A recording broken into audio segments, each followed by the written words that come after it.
Well, it's probably a pretty good time given the fact that it was an interesting weekend, to say the least, of football and politics. But I like to do this thing called overreaction versus reality, and that is, what's all wrong and how we react, what's all wrong and what we may have said, what's all wrong in the way we've looked at it, and then, of course, there's the reality. So, easy starting point. Overreaction. Yes, I'll raise my hand. I guess I got it all wrong. Overreaction. Taylor Swift, Yoko Swifto, that's what I've called her, is going to ruin Travis Kelce. Has ruined Travis Kelce. He's getting soft. I believe Thursday or Friday, I said he was getting chubby and slow. That she's ruined him so much, he would be a non-factor for the Kansas City Chiefs. Reality. He looked 25 years old. He wasn't soft. He wasn't fat. He wasn't slow. It was his best game of the year. So whether she's there or not, I don't really care. It was Travis Kelce's best game of the year. It was the best game of the year when he had to have his best game of the year. He had 5 catches for 75 yards and 2 touchdowns. He was targeted 6 times. He had a long reception of 29 yards. He was the best receiver on the field. Again, just when, like the Chiefs, just when you're ready to say, it looks like it's over, just when you're ready to say, he's soft and slow, the guy turns around and owns the game. He and his ridiculous quarterback were the best players against the Bills. The Bills had no match. Just when he said, and a lot of his question, Travis Kelce, he's going to come back next year. Why would he come back next year? Forget Taylor Swift. You're just, buddy, you played a long time. You're going to be a first ballot Hall of Famer. You're one of the best ever to play the position. You don't need this. And then he shows up and absolutely goes off. That was reality. He was the best receiver on the field. And the other part of it is with the Chiefs, all the stuff, like this is when you've got championship pedigree. This is when your resume and experience is just better than everyone else. That team that had all those drops all season long, the team that was sketchy on offense, the team that for most people picked to lose in Buffalo, they didn't drop anything. Travis Kelce went off, and no one else dropped a pass. Overreaction. NFL kickers are worse than ever. 2 games were decided on misses. If you ask their fan bases, I imagine their overreaction is going to be, man, kicking is terrible. I can't believe it's fallen this far. There were 2 huge misses. 2 games were decided by misses, makeable field goals that were missed, and it cost Green Bay an upset over San Francisco, and it cost, although we could debate this, but it cost Buffalo a chance at overtime, although I might debate it would have tied the score and Patrick Mahomes would have the ball back with 1:49. I think we know how that usually ends, but either way, huge misses. So they're worse than ever. How can that happen? Reality.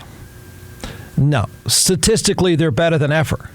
The 2 guys with the biggest misses were 83% for Tyler Bass, who kicks for Buffalo. He missed wide right with, 1:48 or 1:49 left in the game. And then Anders Carlson of Green Bay was 82% on the year. So, no, these guys and everybody else in the league is better than ever before. Somebody asked me, I said, they've got at least, across the board, they're at least 10 to 15 percentage points better than guys were 20 years ago. Here's the issue. And I don't know what the answer is in Green Bay. I don't know what the answer, I kind of know the answer in San Francisco. Playing outside in bad conditions. That's what it was. That's what it was. And they weren't, those weren't mistakes necessarily. Those were bad luck.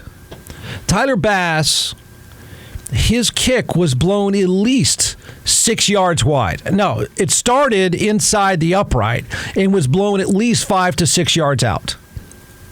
Huge crosswind. It's blown out. Now, I mean, there's all sorts of. I could bore you with nerdy stuff about where you would have to line, but you can't. You never hit a kick that would go outside the uprights if it held a straight line. You can't. So he hits it square in the middle, and it blows outside the uprights because the wind is blowing like crazy. In San Francisco, it's raining like crazy. Now, you're going to say, well, that's the stuff these guys have got to play with. I'm just telling you that this late in the year, those are two huge misses that were mostly caused by the weather. Those kicks are made in September and October, probably made in November too. You got guys playing indoors that put up better numbers. You got guys playing indoors that don't have those misses. I'm surprised in Buffalo they play outside, and that's what costs you. Playing outside this time of year in those conditions is a huge risk. Those misses put the greatness, by the way, of Justin Tucker in perspective. He's the greatest at that position to play the game. And his entire career, including a long, long playoff career in terrible weather, has all been outside. He's not been playing in a dome at all. A lot of his success has been in January when the conditions are their worst.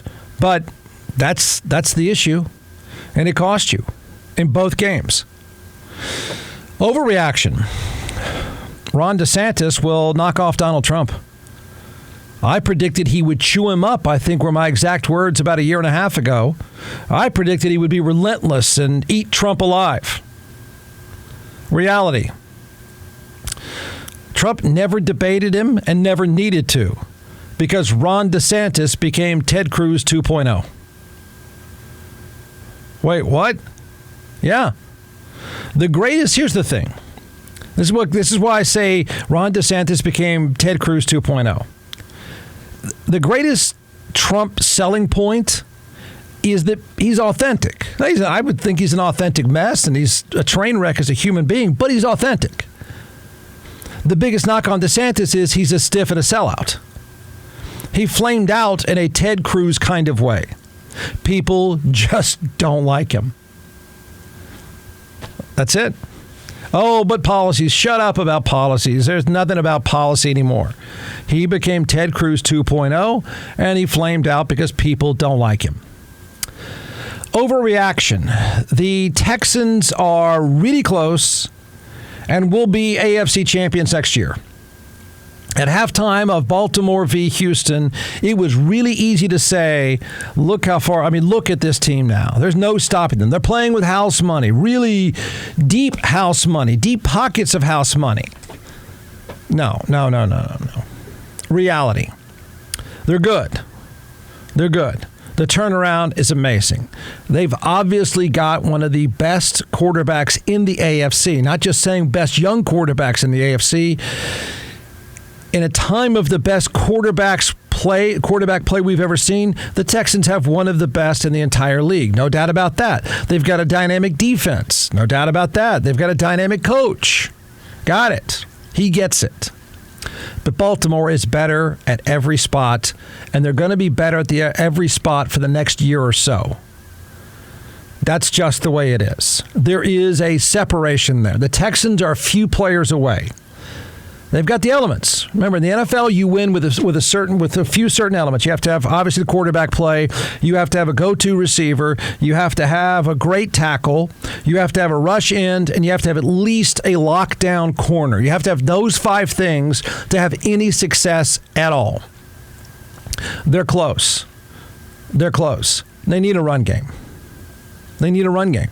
You can't line up against Baltimore consistently or any good defense, and Baltimore's is great.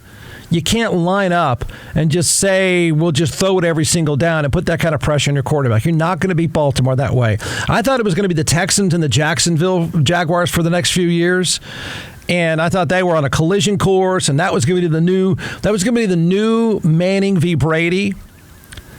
And Houston has done their part, but Baltimore is too good right now and probably too good for another year or two. The Texans have to add some pieces to close that gap. Surely, as good as much as they were hanging around. What did they score on offense? 7 points? That's it?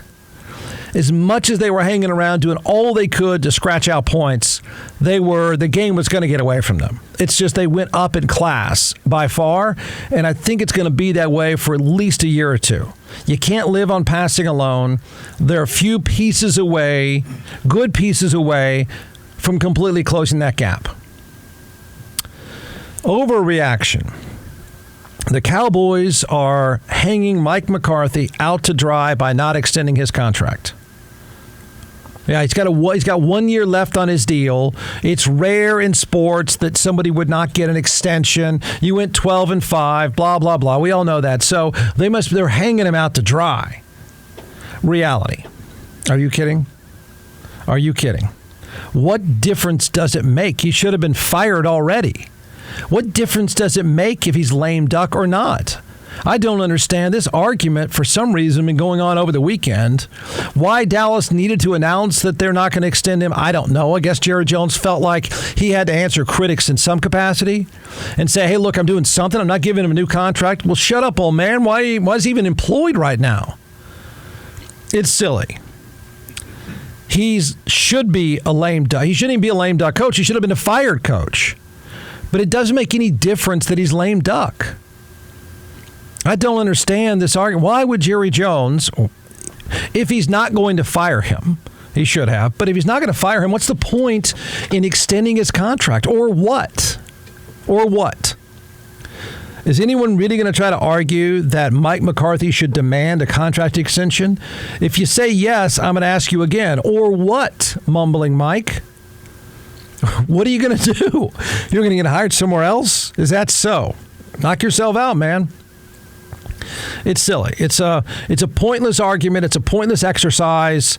It doesn't matter. So what if the guy's haunted every single week by reporters asking, well, you think you're going to get fired after every loss? Too bad. Too bad. It's dumb to even give him another year. It would be shockingly stupid to give him an extension. That said, I want you to consider the NFC East right now. The NFC East has no coach in Washington, Brian Daboll in New York, who came close to getting fired, and then two guys that should have been whacked already, Mike McCarthy and the crazy one, Nick Sirianni. I don't know what this is an amazingly incompetent NFC East group.